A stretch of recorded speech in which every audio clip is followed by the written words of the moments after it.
Hello there, my name is Tim Porter, the writer and director of Haven. Today, myself and Kadeem Boyce, the lead actor in this movie, are going to go through what essentially is rare material. You're looking at the actual 2-day filming process in a kind of a raw, unedited format, so we're going to kind of just openly reflect on the process and hopefully you'll find it of interest. So, Kadeem, can you touch upon what we are watching at this moment, like what is actually going on in terms of the scene as well as like your mind when you were filming this? So what we're seeing here is we have, I believe it's cutaways of my character cooking his mum's final dinner, as it were. My initial thoughts while filming this was, to be honest, not much, only because I wasn't directly involved in this. It was rather just cutaway shots just to emphasize on the food.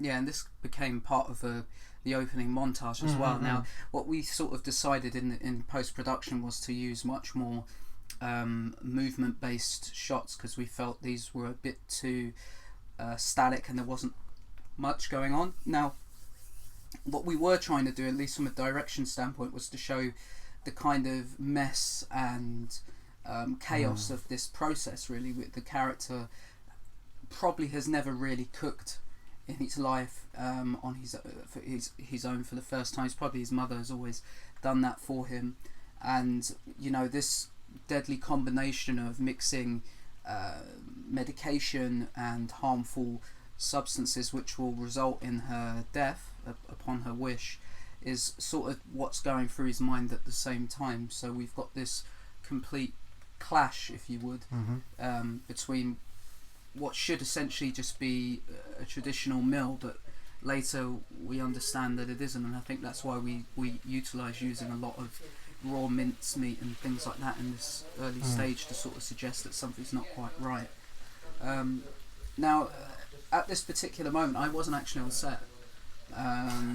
Actually, Simon, the DP, and Kadeem actually utilised time quite well because, given this is a small film, we didn't have a big team, so it's all hands on deck with most things. And I'd left the wheelchair annoyingly at my house upon picking up 3 or 4 of the crew.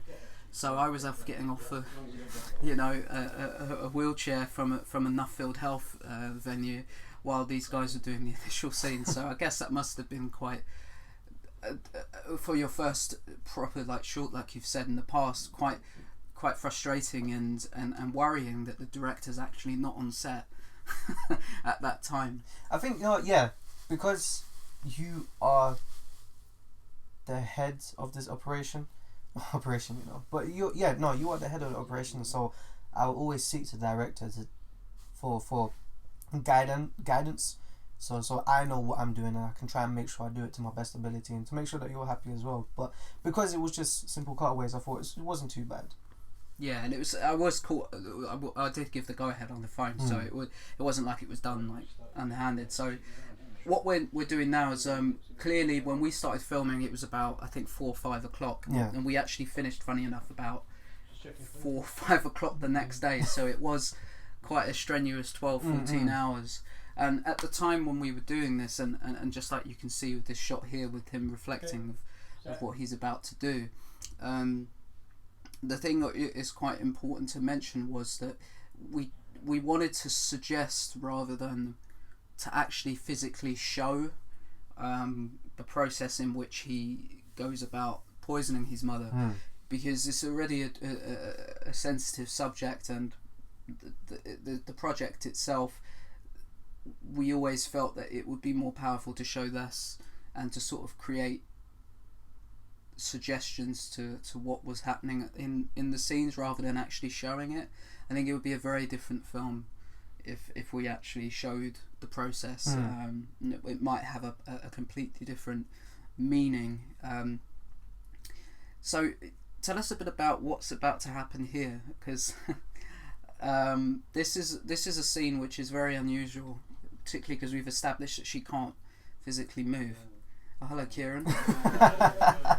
So what's happening here is that for the first time in a long time, I'm witnessing my mum stand up again, or her gathering the last remaining strength that she has in order to try and walk again. It's as if it was a final goodbye in the form that I've grown up to see her in, which is walking and not in a wheelchair. You know, you could say it was like a send off. So this is what's happening in the scene, and she isn't able to hold her stance for very long. So my character rushes in as if he knows what's going on, and hey, this is goodbye. And I think it's kind of like a defining moment of the piece in many ways.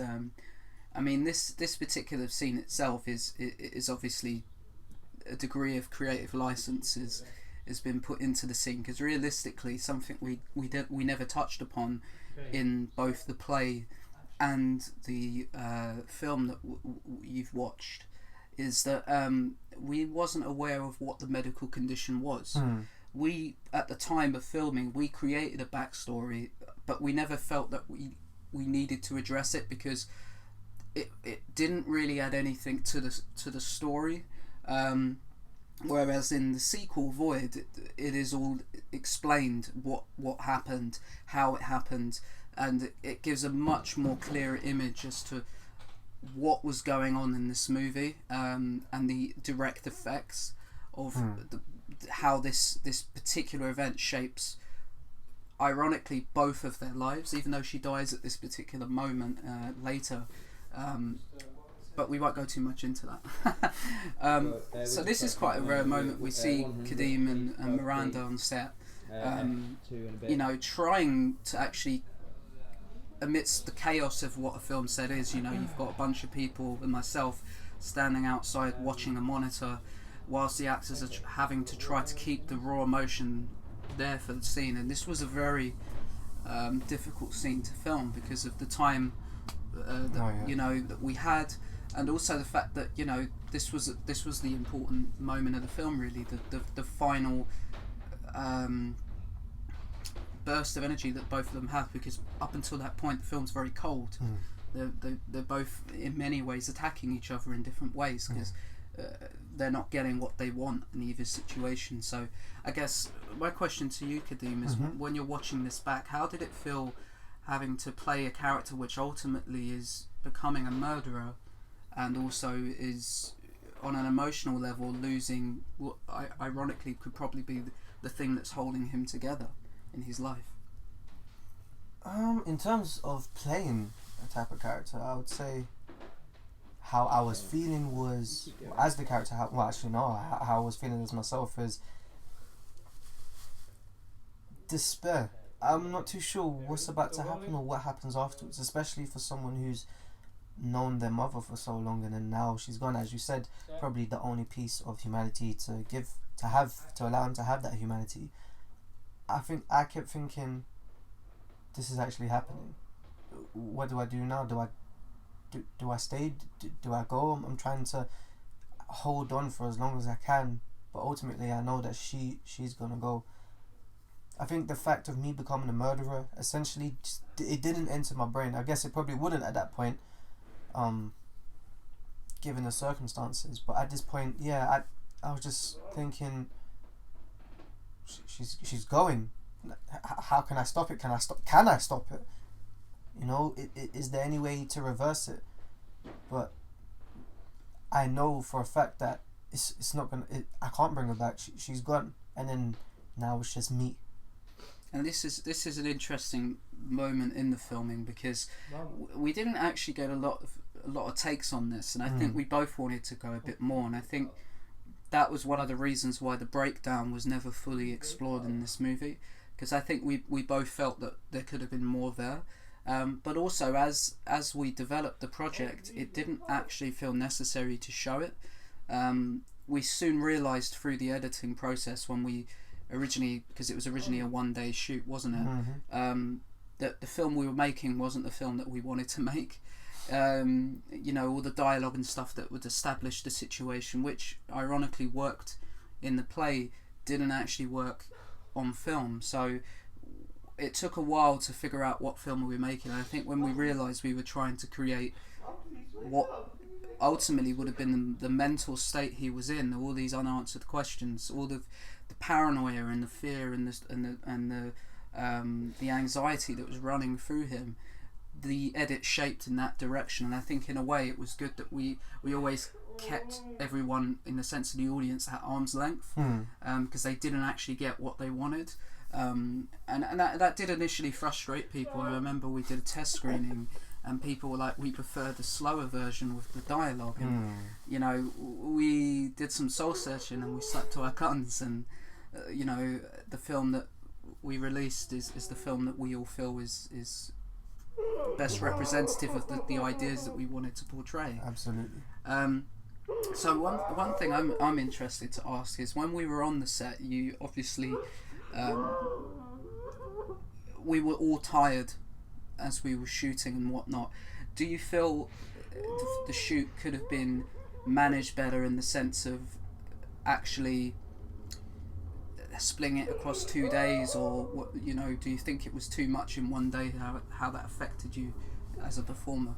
I think, yeah, no, absolutely. I think, especially for day one, where everything was filmed in a house, I feel that could have been cut up, chopped up, so that it wasn't too time demanding and time consuming and just really demanding on everyone, because we had a certain time limit. Certain things had to be pushed back. We wasn't sure if we wasn't sure if we'll be able to get everything. And I remember about probably about the hour or 2 hours before we had to go, that was really crunch time. Let's get everything done. Essentially, as you know, you can't rush art. It's just something you don't do, you know. So I believe, yeah, at times it did feel like, oh great, this is crunch time. Are we actually going to get the shots that we want? Are we going to get the final result that we want? I believe two days for the first shoot, that would have been good, because then it would have gave us time to actually relax and have a lot more time to reflect. And we didn't get that, did we? I mean, this stuff that you're looking at now as well was a direct result of how that first day went. We went home and I went off and did a first cut, and I just didn't really feel that the film was that good. I felt that it was lacking something. It needed another layer to it, really, because the film had like one tonal feel all the way through it, and it was almost insufferable to watch, like, because it was just tonally dark all the way through. So what we tried to do is create almost like this dreamscape at a beach. Now, this may or may not have actually happened in the characters' lives, but we sort of wanted to contrast, showing a little better side of the relationship than to have this tonal misery. And although that sort of is suggested, we still get glimpses of that. The fact that he runs into the sea, and you know, he expects his mother to follow him, because he's in many ways he's still holding on to his childhood and his youth, probably because of the darkness of what they're both going through, and he's trying to express that in a way at that particular moment. But you know, it comes crashing back again, doesn't it, in a very dark way for him. So you know, there was a lot of psychology based on that, and all of these scenes were improvised, wasn't they? Yeah, almost definitely. The dialogue, like, was very sparse, in the sense that I wanted the actors to ad lib, and the ad libbing was actually very good. And if it wasn't for Miranda talking about seagulls and, that was it. And you know, Alka-Seltzer's exploding and stuff, the context of that piece of the film would not be there. I don't think it would be as good. And that I guess demonstrates how open we were as collaborators. I mean, how did you feel in terms of, you know, that second day and how we went about shooting that? Well, the second day actually has to be one of my favourite days of filming, because it was at ease. There was no rushing for time. It was calm, collected, and then as a result of that, we managed to get a couple of gems in it, especially where you said, okay, just talk as if you would talking normally, like this is you out on the beach with your mum and everything is fine, because in hindsight we know that everything is not going to be fine. So that day for me was harmonious, to be honest. It was really easy, fluid. We managed to get a lot that we may have not needed, but the fact that we were able to do it without rushing, without having to think about time constraints was, that was really excellent. And as an actor, that's something you pretty much would ask for, because you think, I'm still trying to get into the emotions, I'm still trying to compose myself and really get myself into the character. But I felt at ease that day. Yeah, I think the first day took its toll on everyone, and the second day was much more stripped back. It was only really sound, the camera, the actors, and myself that were on set that day. So it was a lot more like a family dynamic in that sense. What can happen sometimes when you're on film sets is that because there's so many people, or there's certain people that work together with other people, it can sometimes be like a divide a little bit if you're not working together for a significant amount of days. And we were only working with the cast and crew for a day at that point. So realistically, it was a really good chance for us to, because we went to Margate, that's where we filmed that stuff, to just be completely away from London. The same with the interior stuff was shot in Surrey, so it really felt like we were making a film for properly this time around. I mean, this scene in particular, Kadeem, would you explain what is actually happening here? Because this didn't make the cut, did it? Okay, so in this scene, once I've crushed up the paracetamol, I'm now putting anything that I can into the food that I've made in order for my mum to eat. So I believe it's paracetamol. I believe maybe I think the bleach was in a drink. Yeah, there was a whole bunch of things basically. On the day we only had the paracetamol, but in the script it was mentioned that there was a lot of concoction of sort of like over the counter tablets, controlled drugs, things like that, which were from the medicine and whatnot. So there was a lot of ideas that went into that, but again, because it was a short film, and so, there's only a certain amount of people like working, some of those things got sadly oversighted, and realistically we should have had a set designer as well as a props person on board in that sense to make that aspect a little bit stronger. But when you watch the film, realistically you can't really see where that would have fit in anyway. Like, we kind of disguised that those flaws quite well in the edit, I believe. So I mean, this is very interesting. What we're showing here was actually an entire scene of dialogue to establish the characters. And what are the actual characters saying at this point, Kadeem? So at this point, my mum is asking if I'm ready, and she's calling for me, asking if I'm ready, and then my character, it's kind of how can I put it? He's kind of dismissive, isn't he? Dismissive. He's acting dismissive because he doesn't want to go for it. She knows how he feels, and it's just like it's how can I put it? It's rhetorical questions, and then she also takes a jab at the fact that he's not doing a good job at any of it. Like, she says the table's a mess. So in that way, it's there is a clear divide between the two of them, and when we did that on stage, it was a lot more harsher than what actually was shown in this film. For instance, there was a moment where she asks her son if she could be put to the table like a normal person, as she puts it, and he completely ignores her, and she actually falls to the floor and has to physically get on the chair herself, and it really makes him an unlikable character. But it worked for the stage because of the space that we were in, and the fact that it was a bit longer than what this film became. Speaking of which, this was going to be used toward the end of the movie.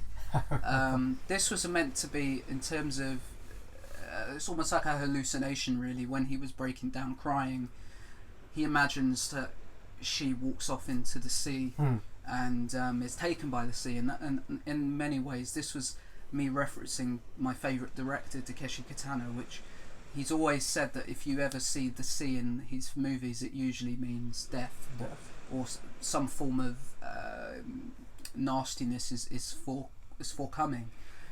So I sort of took influence from that, and it was meant to be at night, and we just didn't get the time to wait. So this was one of the reasons why it got cut, because it just didn't quite make sense. You know, the camera has a sort of a reddish purple tint to it. It looks exactly the same, really, compared to the rest of the stuff ungraded. So that's why that never made the cut. You could say it's romanticising death. Yeah, and this movie is very romanticised to a point, but it doesn't become too glossy.